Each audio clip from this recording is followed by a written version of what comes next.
Hello everyone. So welcome back. This is the last video on BB84 quantum key distribution protocol, and we will talk about step 5, which is the privacy amplification. So if we want to summarize what we have done till now, so the summary will be they had some x twiddle and x twiddle prime, which in principle should have been equal, but if there were some eavesdropping or some quantum noise, then it would not be equal. All right, in every bit. So what we did then is we took some small sample size, small sample here, and the same bits from here as well, and then we compared, and then we calculate the error rate from there, and from that error rate we ran some error correcting codes,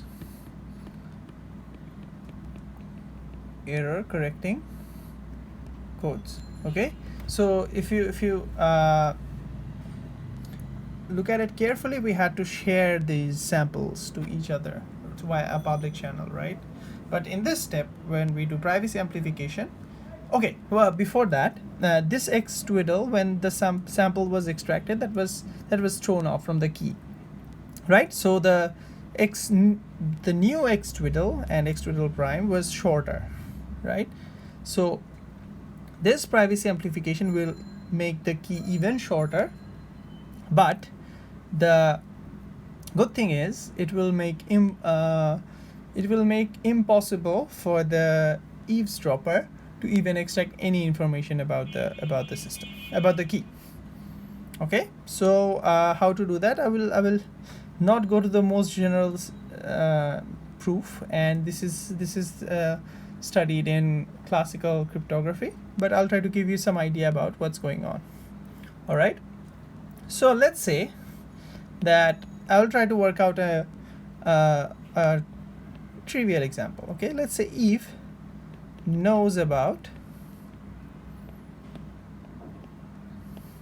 X but not about Y. So these are two classical bits. Okay, then what I can say is that she will have no idea about what X XOR Y will be. All right, so similarly, if you know one of the bits and there is a string of bits, then you will have no idea about the parity if you just know one of the bits, right? So this XOR operator works like the parity. For example, if you know one bit is 1, the second bit can be 0 or 1. Then if I ask you what is the parity of these two bit system, you have no idea. It can be equally even or odd. So knowing about one of the bits does not give you any information about the parity. All right, so this is the idea we want to exploit. All right, so what we do, let's work out an example. Okay, let's say that there is a bit string x, which is x1, x2, x3. Okay, and let's assume that by calculating the error rate, we have found out that Eve at most knows about 1 bit. Okay, so what we want to do is we want to map this x to a y, where y is a 2-bit string, not a 3-bit string. Okay, and how to calculate that?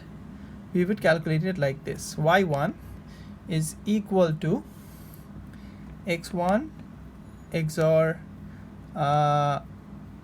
x3, and y2 will be x2 XOR x3.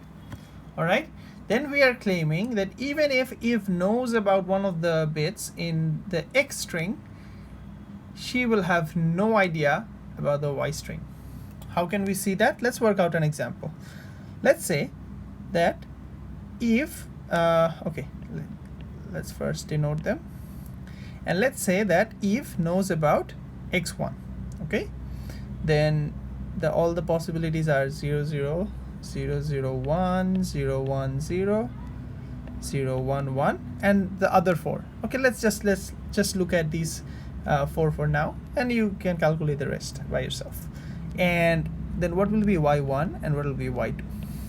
Okay, then you can calculate obviously from this formula above here that 0 XOR 0 would be 0, and this would be 0 as well. Similarly, you can calculate the rest. This would be 1 0 0 1, and this would be 1 1. So what you can see from here is that if you know that the first bit is 0, you have no idea about y1 and y2, because there are 4 possible states and 4 of them are equally probable. All right, I hope you see the idea here is that even if you know about one of the bits, you have no idea about y1 and y2. And similarly, if you know it is 1, then it will still be the all possible 4 states. So what you're doing is that you're shortening your string,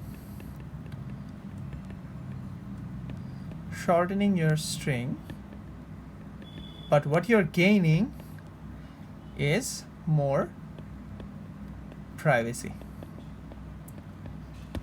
Okay, so this is the idea of privacy amplification.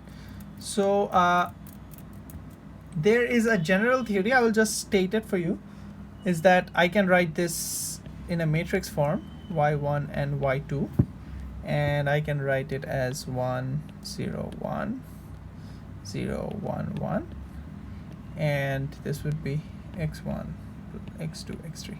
So what I mean by that is that this is a Boolean matrix multiplication. So whenever you do this multiplication, it will give you x1 XOR x3. This would give you x2 XOR x3. All right, so this is exactly the formula that we were working with. Okay, so what it says is that if knows about, and okay, we call this matrix the G matrix, okay, which is a Boolean matrix which has only zeros and ones as its entries. So if Eve knows about k bits from a n-bit string,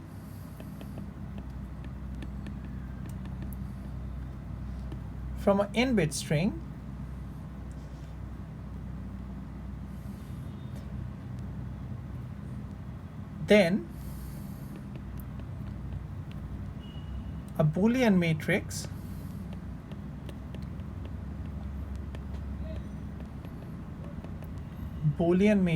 G mapping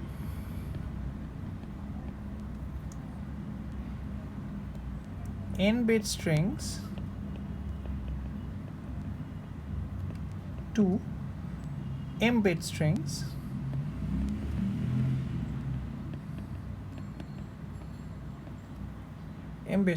where n is greater than m.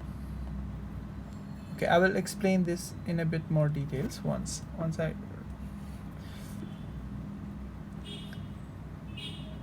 will produce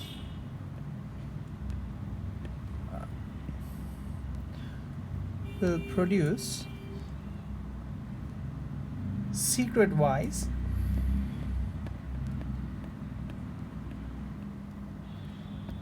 if and only if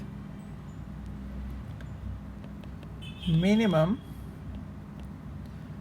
weight generated by G is strictly greater than k. So k was the number of bits that Eve knew, And what it's doing is that if it's a map from an n-bit string to an m-bit string, and if the weight generated by G is greater than K, then it will be secret. So you can see from this example is that you had, it was, your M was 3 and your sorry, which was M? Okay, N was 3. Your N was equal to 3, your M was equal to 2, and Eve knew K was equal to 1. Okay, and the weight generated by this G was 2. Okay, so this is a general statement. If you can generate a mapping like this, then you can produce a secret key about which you will have no idea about. Okay, so this is how privacy amplification is done. And if you are really interested to learn quantum cryptography more, there is huge research going on about it, and this is one of the most important and fundamental applications of quantum computing. So if you're more interested, you have to learn mathematics more, and quantum cryptography is a huge research field. Okay, so I would recommend that if you are really serious about quantum computing, then quantum cryptography can be a really lucrative field for you. Okay, so I hope you enjoyed this part, and if you have any questions, please don't hesitate to ask us during the live sessions. All right, so thank you so much.